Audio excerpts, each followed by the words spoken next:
Baik, kita mulai aja ya. Selamat siang dan salam sejahtera bagi kita semua. Izin memperkenalkan diri, Bu Devia. Kami dari kelompok 9 akan mempresentasikan hasil hasil tugas kelompok kami yang berjudul ergonomi kerja. Oke, sebelum itu kami akan memperkenalkan diri dulu dari kelompok 9. Uh, Perkenalkan, nama saya Daniel Manurung dari Prodi Teknik Mesin dengan NIM 120170101. Perkenalkan, nama saya Akbar Reza Wahyudin dengan NIM 120170098 dari Prodi Teknik Mesin. Perkenalkan, nama saya Gabriela Rusmauli dari Prodi Teknik Lautan NIM 120-300-103. Next. Perkenalkan, nama saya Jordi Simangunsong dengan NIM 120170103 dari Prodi Teknik Mesin. Perkenalkan, nama saya Romelena Barita dengan 3 digit NIM 113 dari Prodi Teknik Lautan. Perkenalkan, nama saya Samuel Baturuan dengan NIM 1217096 dari Prodi Teknik Mesin. Baik, cukup sekilas ya perkenalan dari kelompok 9. Kita lanjut. Ergonomi kerja itu merupakan ilmu yang mempelajari interaksi antara manusia dengan elemen lain dalam suatu sistem, serta profesi yang mempraktikkan teori, prinsip, data, dan metode dalam perancangan untuk mengoptimalkan sistem agar sesuai dengan kebutuhan, kelemahan, dan keterampilan manusia. Nah, di dalam ergonomi di penerapan K3 ini merupakan dua hal yang tidak dapat dipisahkan. Keduanya itu merupakan mengarah kepada tujuan yang sama, yakni peningkatan kualitas kehidupan kerja. Next. Tujuan ergonomi. Tujuan ergonomi itu mencakup apa saja gitu. Yang pertama ada memaksimalkan efisiensi karyawan. Yang kedua, memperbaiki kesehatan dan keselamatan kerja. Yang ketiga, ada menganjurkan agar bekerja dengan aman, nyaman, dan bersemangat. 4. Memaksimalkan bentuk kerja yang meyakinkan. 5. Kesejahteraan fisik dan mental ditingkatkan dengan mencegah cedera dan penyakit terkait pekerjaan, mengurangi beban kerja fisik dan mental, mencari promosi dan kepuasan kerja. Next.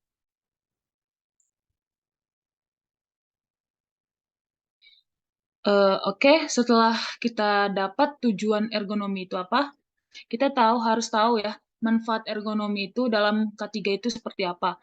Oke, saya akan jelasinnya. Yang pertama ada pekerjaan meningkat.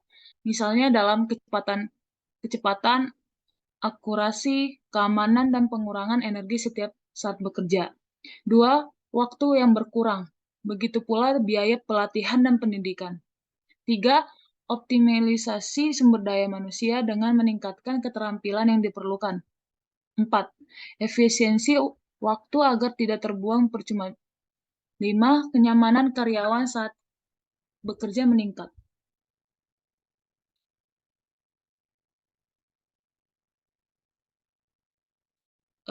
Oke, kita lanjut ke prinsip ergonomi. Kita udah tahu ya tujuannya apa, manfaat apa, kita harus tahu prinsip ergonomi itu apa. Yang pertama ada bekerja dalam posisi atau postur normal. 2. Mengurangi beban berlebihan. 3. Menempatkan peralatan agar selalu berada di dalam jangkauan. Bekerja sesuai dengan ketinggian dimensi tubuh, mengurangi gerakan berulang dan berlebihan. Selainnya bisa kita baca sesama ya. Next.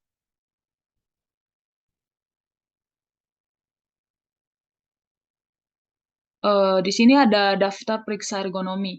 Yang mana yang pertama itu penyimpanan dan pengenangan barang atau material. 2. Alat-alat atau perkakas. 3.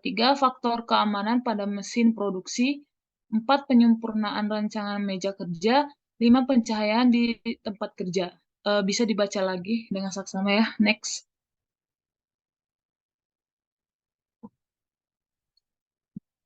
Oke, bisa dilanjut dengan teman saya. Baik, akan saya lanjutkan. Dalam suatu bidang pekerjaan, ilmu ergonomi memegang peranan sangat penting. Semua bidang pekerjaan sering menggunakan ilmu ergonomi diterapkan pada dunia kerja, diinginkan dan dapat ditingkatkan. Namun secara garis besar, ilmu ergonomi dalam dunia kerja mementingkan hal-hal berikut. Yang pertama yaitu seorang pekerja melakukan pekerjaannya. Yang kedua, bagaimana posisi dan gerakan tubuh saat bekerja. Yang ketiga, alat yang digunakan. Yang keempat, apa pengaruh atau dampak dari faktor-faktor di atas terhadap kesehatan dan kenyamanan kerja. Kemudian di sini ada penyebab dan dampak akibat tidak melakukan pekerjaan sesuai dengan ergonomi kerja. Yang pertama yaitu kondisi berbahaya, yaitu yang tidak aman dari mesin, peralatan, bahan, dan lain-lain. Lingkungan kerja, proses kerja, sifat pekerjaan, cara kerja. Yang kedua yaitu perbuatan berbahaya, yaitu perbuatan berbahaya dari manusia yang dapat terjadi antara lain karena kurangnya pengetahuan dan keterampilan pelaksana, cacat tubuh, keletihan dan kelemahan daya tahan tubuh, sikap dan perilaku kerja yang tidak baik.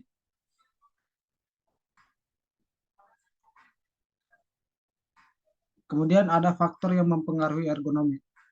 Kecelakaan kerja masih sering terjadi yang disebabkan karena pihak manajemen masih belum mempertimbangkan segi ergonomi. Kondisi ini menimbulkan cedera pada pekerja. Beberapa faktor risiko yang dapat menimbulkan kesalahan ergonomi yaitu sebagai berikut. Pengulangan yang banyak, yaitu menjalankan gerakan yang sama berulang-ulang. Beban berat, yaitu beban fisik yang berlebihan selama bekerja. Postur tubuh yang kaku, yaitu menekuk atau memutar bagian tubuh. Beban statis, yaitu bertahan lama pada satu postur sehingga menyebabkan kontraksi otot. Next.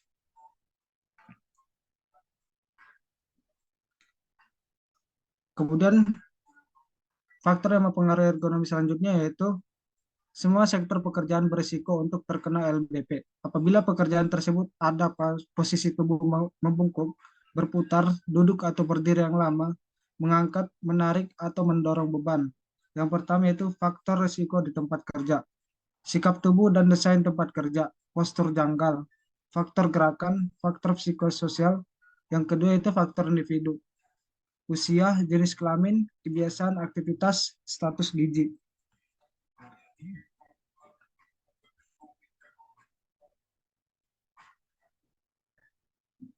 Pengendalian faktor ergonomi. Pengendalian ergonomi digunakan untuk menyesuaikan tempat kerja dengan pekerjaan. Yang pertama itu pengendalian teknik, yaitu metode pengendalian yang lebih diutamakan karena lebih permanen dan efektif dalam menghilangkan risiko ergonomi, seperti memodifikasi, mendesain kembali atau mengganti yaitu tempat kerja, bahan atau objek, desain tempat peralatan. Yang kedua itu pengendalian administratif, yaitu pengendalian yang berhubungan dengan bagaimana pekerjaan disusun, seperti jadwal kerja, penggiliran kerja dan waktu istirahat, program pelatihan, program perawatan dan perbaikan. Yang ketiga itu cara kerja, yaitu pengendalian yang berfokus pada cara pekerjaan dilakukan, misalnya menggunakan teknik tubuh baik, menjaga tubuh untuk berada pada posisi netral.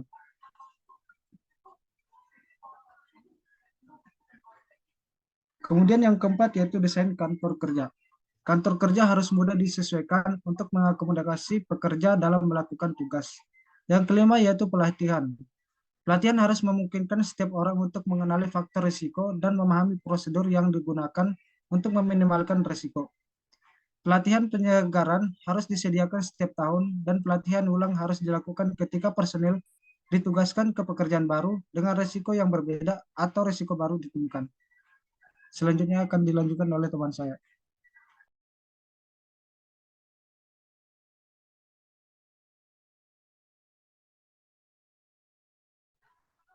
Pilar utama ergonomi. 1. Antropometri, yaitu keilmuan ergonomi yang mempelajari ukuran dan bentuk tubuh manusia. Kedua, fisiologi kerja, yaitu keilmuan ergonomi yang mempelajari reaksi tubuh selama bekerja. Yang ketiga, psikologi kerja, yaitu keilmuan ergonomi yang mempelajari masalah-masalah kejiwaan yang dijumpai pada tempat kerja, yang menyangkut dengan faktor-faktor diri atau sifat-sifat manusia. Yang keempat, biomekanika kerja, yaitu keilmuan ergonomi yang mempelajari gaya, momen kecepatan, kekuatan, dan keterbatasan tubuh ketika bekerja.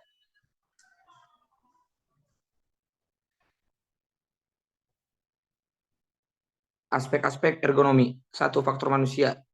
Faktor dari dalam, yaitu umur, jenis kelamin, kekuatan otot, bentuk tubuh, status gizi, kepercayaan, motivasi, dan kepuasan.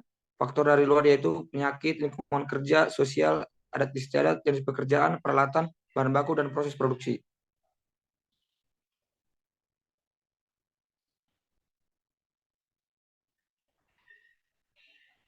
Aspek ergonomi yang kedua, suatu pengukuran yang sistematis terhadap tubuh manusia, terutama seluk-beluk dimensional ukuran dan bentuk tubuh manusia. Manfaat antropometri bagi tenaga kerja yaitu perlindungan kesehatan, keselamatan, dan kenyamanan kerja. Bagi alat kerja relatif lebih aman. Produktivitas, kualitas dan kuantitas lebih baik. Produk lebih berkualitas.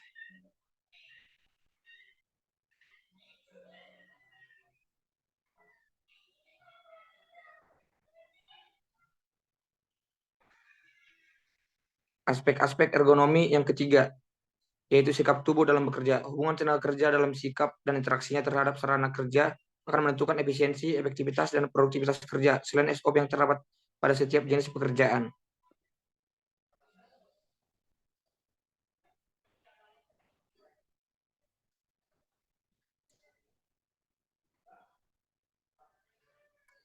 Sikap tubuh dalam bekerja. Yang pertama, berdiri. Jika harus berdiri dalam tempo lama, istirahatkan salah satu kaki Anda secara bergantian. Letakkan salah satu kaki di atas sesuatu yang letaknya sedikit lebih tinggi dari kaki yang lain. Jika harus bekerja dalam posisi berdiri, hindari posisi tubuh membungkuk atau miring ke samping. Begitupun di saat Anda berjalan. Bagi wanita, hindari penggunaan sepatu berak tinggi.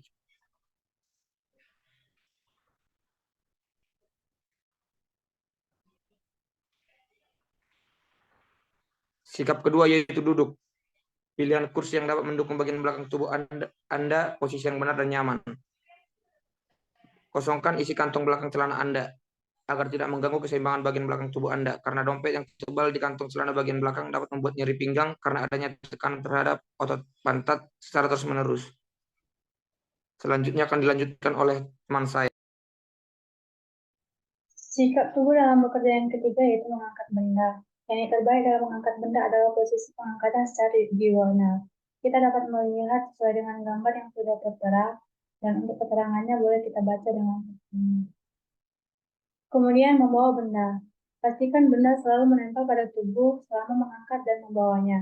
Jangan mendadak berhenti selama Anda mengangkat dan jangan memutar atau menyamping. Ini adalah kebiasaan buruk yang menyebabkan tekanan yang lebih untuk punggung.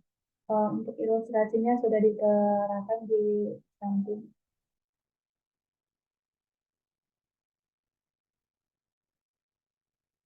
Kemudian kelelahan. Apa itu kelelahan dalam suatu ergonomi kerja? Kelelahan kerja adalah berkurang atau hilangnya kesiagaan atau kecepatan bereaksi dan kemampuan untuk menampilkan keselamatan dan kesehatan. Kelelahan mengarah pada kondisi melemahnya tenaga untuk melakukan suatu kegiatan. Secara umum, gejala kelelahan yang lebih sering adalah kelelahan fisik. Selain itu ada juga kelelahan mental, seperti ilustrasi yang sudah diberikan. Jenis-jenis kelelahan. Apa aja yang mencakup jenis-jenis kelelahan suatu ergonomi kerja? Satu, berdasarkan proses dalam otot. Kelelahan otot. Kelelahan otot merupakan fenomena terjadinya tekanan melalui fisik untuk suatu waktu disebut kelelahan otot secara fisiologi. Kedua, kelelahan umum. Gejala utama kelelahan umum adalah suatu perasaan letih yang luar biasa. Dua, berdasarkan waktu terjadinya. Berdasarkan waktu terjadinya, kelelahan dibagi menjadi dua, yaitu satu, kelelahan akut biasanya disebabkan oleh kerja suatu organ atau seluruh tubuh secara berlebihan. Kedua, kelelahan kronis terjadi bila kelelahan berlangsung setiap hari, berkepanjangan dan bahkan terkadang telah terjadi sebelum memulai suatu pekerjaan. Bisa dilihat ilustrasinya di samping. Kemudian dilanjutkan dengan teman saya. Baik, terima kasih untuk waktunya. Izin melanjutkan apa saja yang harus kalian ketahui tentang faktor dari penyebab kelelahan. Yang pertama itu intensitas dan durasi kerja fisik dan mentalnya. Kemudian yang kedua lingkungan kerja. Yang ketiga irama metabolisme tubuh. Dan keempat masalah psikologis. Kelima penyakit dan yang terakhir itu gizi.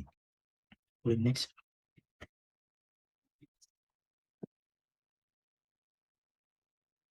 Setelah kita tahu penyebabnya, langkah baiknya kita melakukan pencegahan terhadap kelelahan tersebut.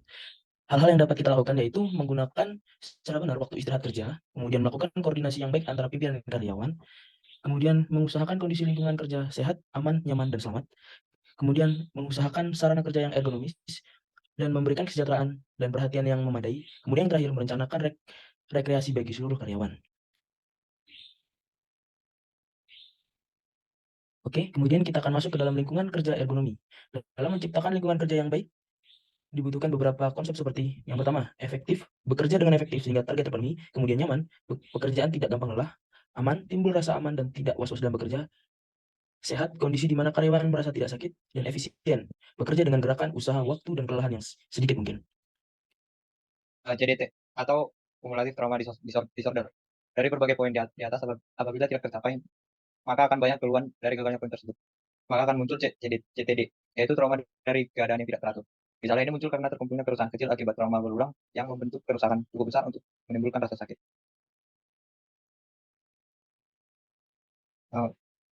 Trauma pada jaringan timbul karena satu, over exertion, atau yaitu proses penggunaan yang berlebihan. Yang kedua, overstretching, yaitu proses peregangan yang berlebihan. Yang ketiga, overcompression, yaitu proses penekanan yang berlebihan. Terus contoh-contoh dari CTD yaitu satu, tendinitas atau tendon yang meradang dan nyeri.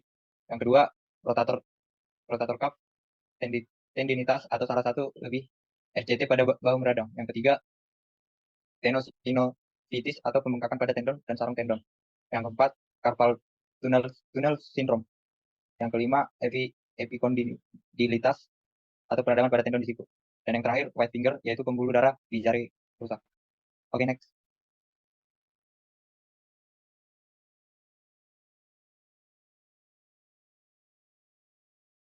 Faktor-faktor yang dapat mempengaruhi kondisi di atas tersebut yaitu satu, lingkungan kerja, dua, penerangan atau cahaya, yang ketiga, temperatur atau suhu udara, yang keempat, kelembapan, yang kelima, sirkulasi udara, yang keenam, musik, yang ketujuh, kebisingan, papan keamanan, 9, getaran mekanis, 10, butiran sedap, 11, tata warna, 12, dekorasi. Baik, di sini kami mengangkat studi kasus pada proses kerja kuliah angkat terigu. Proses pengangkutan terigu dilakukan secara manual tanpa menggunakan alat bantu apapun masing-masing oleh satu kuli angkut. Gerakan yang dilakukan adalah menerima, mengangkat, memindahkan, dan meletakkan karung terigu. Pertama-tama kuli angkut menerima karung terigu dari truk spoiler dan di dalam truk biasanya sudah ada kuli angkut lainnya yang membantu meletakkan karung terigu ke atas bahu. Selanjutnya, kuli angkat memindahkan karung terigu ke dalam tempat yang sudah disediakan. Jarak yang ditempuh masing-masing kuli angkut bervariasi tergantung dari letak gudang tempat penyimpanan terigu. Penilaian postur tubuh kuli angkat terbagi menjadi 3 postur, yaitu loading, moving, dan unloading. Pembagian ini dilakukan untuk memudahkan penentuan sudut dan analisis penilaian risiko ergonomi. Pada postur loading, kuli angkut akan mengambil posisi untuk menerima karung terigu dari kuli lainnya yang berada di atas truk. Postur moving dimulai setelah karung terigu dipegang dengan benar dan berada pada posisi tepat di bahu atau pundak kuli angkut. Kemudian kuli angkut akan berjalan membawa karung terigu ke gudang penyimpanan. Postur terakhir dari proses kerja kuli angkut terigu adalah unloading, di mana proses ini diawali dengan 2 tangan memegang karung terigu dari bahu untuk kemudian diletakkan dan disusun dalam gudang penyimpanan. Oke, baik. Terima kasih kepada teman-teman sekalian yang sudah menjelasin ya tentang ergonomi kerja. Mungkin sekian Bu dari kelompok 9. Kami ucapkan terima kasih. Kalau misalnya ada kesalahan dan kata mau dimaafkan. Terima kasih. Semoga ilmunya bermanfaat.